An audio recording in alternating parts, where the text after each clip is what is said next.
Hey, how's it going? This is Melinda and welcome to my channel. Today I want to talk to you about 5 issues that are bringing down the fun and the value of vinyl collecting.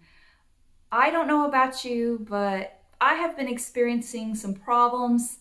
I'm spending way too much time fixing problems when it comes to vinyl records, and it's taking the fun out of it. So this is going to be a little bit more of a negative video than I usually make. I don't like doing that. I am a vinyl enthusiast. I'm so excited about the new releases that's going to be coming up this year. Vinyl makes me very happy. However, there has been a side lately that is driving me crazy, and I want to talk to you about it. Maybe you're going through the same thing. So if you're not a subscriber, please subscribe to my channel, hit the like button and the notification bell. Everything you do helps my channel to grow.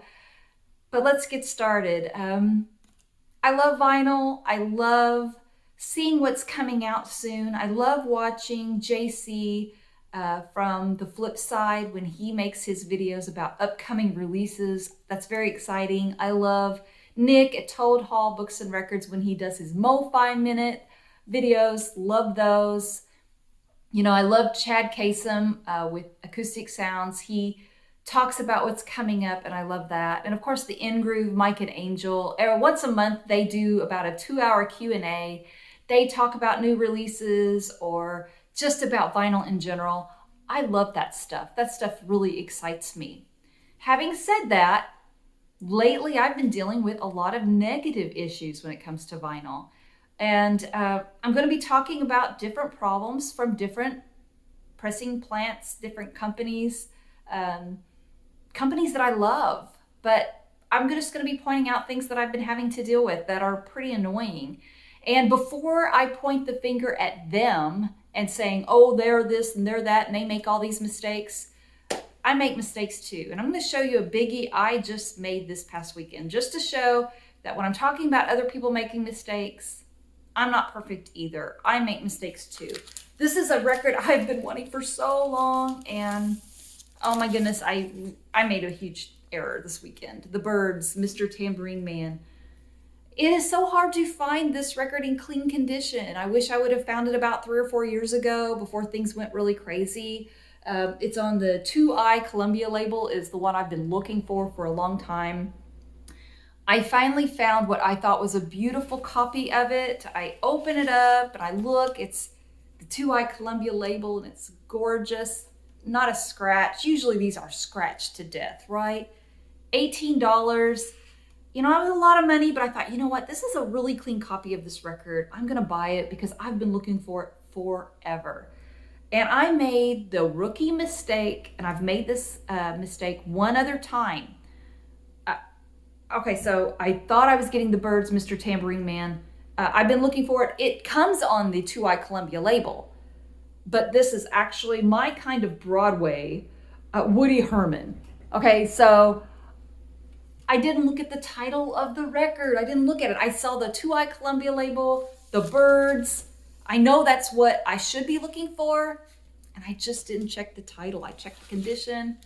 Rookie mistake. So I am guilty. I make mistakes too. So I'm pointing the finger at me, but I'm also going to be pointing out some things that I think are really annoying. And first off is a record I got for Record Store Day last November, Miles Davis Live. Now this was a record that I received out of the kindness of a really good friend of mine, Mike from Nebraska. He goes to Record Store Day every time. He gets in line, and he was kind enough to pick this one up for me because I wasn't going to be able to go to Record Store Day and pick this up. So he was kind enough to pick it up. So Mike, don't feel bad. This is not your fault, okay? But I got this record, 2 LPs, sounds great, but it is so beyond warped. Both LPs are extremely warped, but look how pretty. Beautiful blue vinyl, and it just looks terrible. It doesn't affect play. I'm still able to enjoy the record. So I'm not missing out on listening to it, which is the most important thing. But you know what? When you pay $25, $35. This one in particular was $28.89. If I went to put this on sale, let's say I fell into hard times at some point and I had to sell my record collection. This is limited edition because it was a record store day record. Would you pay $28.89 for a record with a major warp on it? Before I even opened it up, I had lost money on it. No one's gonna buy a record that warped for that kind of money. Now, I can listen to this and enjoy it, no problem, and I will. I have been. It's a great record. It does sound good, but man, that was a huge warp. It automatically brings down the value. If I tried to sell it, I would have to disclose that it has a pretty big warp, and no one would want to pay a good price for that. There's really no good remedy for that either. When it's record store day, things are limited. I bought it from another state. I would have had to ship it back. They weren't going to have any more copies of it by the time they received my record. It would have already been sold out. So I kept it, but man, that's really frustrating. Warps are becoming a bigger issue, I have noticed lately. Here's another example of warps. This is the Eagles, their debut album, and this is the MoFi One Step. Both of my LPs were warped really bad, and I did have to get a hold of them and talk to them about that. They fixed the problem, but it's a lot of hassle. And for $125, man, if I would have had to been stuck with those 2 LPs that warped, there's no way I could have sold it and even got my money back. No one would pay that much for it. And so warps have become a big issue for me. Here is number 2, another problem that I have been running into: seam splits, okay? And I'm picking on Mobile Fidelity. I love Mobile Fidelity. They're a fantastic company, and I love what they're doing. Van Halen One Steps, I'm so excited about that. It's a dream come true. Love it. But I did receive seam splits on my inner sleeves. All of them had seam splits, okay? So what you have to do for that, I'll get into a little bit later, because that again is another one of my pet peeves, one of the top 5 things that takes the fun out of records for me and collecting. But you know what, I will say when it comes to MoFi, I just want to say I do think they're aware of some of the issues. They are now doing these one steps themselves, and I think the quality is going to get better. I think they realize that some mistakes have been made, some quality issues have come up, and I think they're doing everything they can to fix the problems. So far, warps and seam splits. I know a lot of other people probably have those same problems too. With seam splits, there are some companies or some businesses that if you're able to leave a comment, they will take a record out of the album cover and send it to you, so that it's not inside going back and forth creating the seam splits. But not everybody will do that. This next record I'm going to show, I don't even want to place blame. I feel like this company is, it's my favorite label or company to work with. They are the best. I think they are pure quality. If you look up the word quality in the dictionary, you would see Acoustic Sounds, Analog Productions in there, because they do everything right. And yet, even though they do everything right, there was a slight problem with a record I just received. Miles Davis, Someday My Prince Will Come. This is an Analog Productions release. It is beautiful. Everything about it is fantastic. The quality is just tremendous. This is my forever copy of this record, and I love this record. Sounds fantastic. They did a great job. They did everything right. There is nothing else Analog Productions or Acoustic Sounds could have done to make this any better. They send their records in the best packaging possible. I've never received a dented corner or a seam split. They are just perfect, okay? And the records are all put in these wonderful sleeves. They're not put in those paper sleeves where you can get paper burns. And yet, on this particular record, I don't think you're probably going to be able to see it just from a video. I'll put it up closely, but there's just some marks on this record. Beautiful record. And the marks on these records, it does not affect play at all. It is a dead silent pressing. The little places on it do not affect play at all. So this is my forever copy. I will always enjoy it. But if I ever had to sell it in a pinch or when I'm gone, they would have to disclose that there's some marks on that record, and would I get full price for that? I think not. I don't know. If I'm reading a description of a record on Discogs or eBay and they say marks on the record, I kind of stay away from that, and you probably do too. So this is a record that I'm always going to enjoy. And to me, the Acoustic Sounds Company, they do no wrong. So I really love them. And yet a lot of these records that we're getting nowadays have these just little marks on them that bring down the value. Next up is Defective vinyl. These are just records that for some reason have pops and clicks.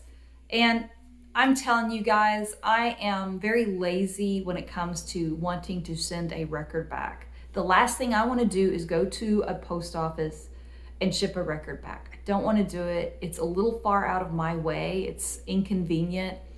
I don't want to do it. So if a record has a few pops, so what? That's the character of vinyl. That's the way it is. But when a record I receive is new, and it has so many clicks and pops that I can't really enjoy the sound quality, it's too distracting, then I do have to send a record back. And I had to do that about a week ago. I had to ship a record back. Had to drive 20 minutes out of my way to go to the post office to drop it off and send it back. And in the meantime, it's going to take a week or two for this company to get that record. Who knows? You know how things are selling out. It's a hot item. It's a great label record. I don't even know by the time they get my defective one that they're even going to have a good copy left to send back to me. Probably not. I'm probably going to miss out on this release. And that's very frustrating. That's one of the problems. We can point to the Postal Service being really slow lately. I don't know what goes on. I know sometimes I will receive a record, or I'll be looking on my tracking to see where it's going. It gets stuck in one place for like a week, and then the next day, boom, it shows up at my house. It doesn't show where it's been all along. The Postal Service has a little bit of a blame for this. I know that these poor companies are also really busy. They have a lot of records they're shipping out, problems they have to solve. So that's just another one. Getting records with unnecessary pops. It's usually just a defect in the vinyl, and it's unfortunate. Okay, so number 5, this is one that is really the worst for me. This is the one that really burns me up more than any of the mistakes or problems or warps or clicks or pops or seam splits. This is the one that I really just hate. Customer service these days. I really dislike the way things are going with customer service. I miss the days when there was a problem. I receive a record and immediately I notice a problem with it. I miss the days where I could pick up the phone, talk to somebody, and get the problem solved immediately. Instead, I am having to send an email to somebody, and I get something back saying, "Thank you for your inquiry," or "your email. We'll get back to you in a few days." And then by that few days, they're, "Okay, well, we have to look into this matter a little further. Please send pictures of this, that, and the other." And I don't know, do they get into a big meeting and discuss, okay, is this person telling the truth? Is this person a con artist? And I get it. There's con artists out there trying to maybe get an extra record, especially with those one steps. You want to get an extra something. I get it. But, I want to show you about this MoFi albums with the seam splits.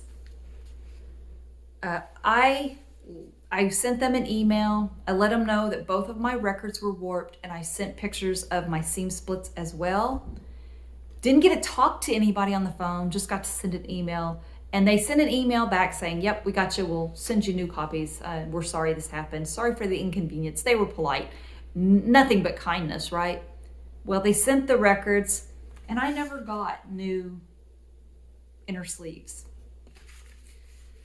I probably could have sent another email and went through all that all over again, but I didn't. I'm just, like I said, I'm kind of lazy that way. I don't want to do it. It's just a pain. I can't help but think if I was talking to someone on the phone, they would have got it all right, and they would have taken care of the problem right away. There's just something special about when you don't have something hanging over your head. You make the phone call and it's done and you got it taken care of. And you can move on with the problem solved, feeling confident that things are going to work out. That's just not the way it is nowadays with these emails. I'm so annoyed with having to send emails. And with one company right now, I'm at a point where I'm probably going to have to dispute the charges with them because I ordered 2 records and they only sent 1. And they don't. I've had 3 different people respond to my email saying, oh, we're looking into it. We're looking into it. We'll have to figure out what happened and we'll get back with you. But it's been going on for over 3 weeks now. So those are some of the things that I've been dealing with, and I don't enjoy it. It's not fun. Overall, I love vinyl, so don't get me wrong. And if this is the first video you've ever watched of mine, please watch something else. I am not usually this negative. Usually vinyl is fun and a party and a good time for me, I promise. But man, these problems have been dragging me down lately, so I just wanted to share them with you. Now, on a positive note, I do want to share something else with you. A really nice guy named Andy sent me an incredible record I want to share with you. It's a band called Diamond Field, and it's a really great record. It's very 80s inspired. It's very authentic. It's not a gimmick of any kind, but it truly has the sound of 80s music. And I did listen to it quite a bit. It's on this beautiful pink flat vinyl. It's perfect. It's in perfect condition. Look at the design. So 80s, so beautiful. That fluorescent pink was so popular in the 80s, that design. And it really does sound great. And I listened to it trying to think, okay, where are they getting their inspirations from? And immediately I thought of Tears for Fears. I thought about the John Hughes movies that came out and the soundtracks. Thought about St. Elmo's Fire, 16 Candles. And it's just a great, fun sounding record. A lot of female singers, male singers. It's just really a lot of fun. And it came on flat vinyl. There were only 300 copies made of it. If you go on YouTube, I know you can listen to it on YouTube, but you can probably find it on Bandcamp and other places too. And I really enjoy it. So thank you so much to Andy. If you have time, check out Diamond Field. If you love 80s inspired music, it's great.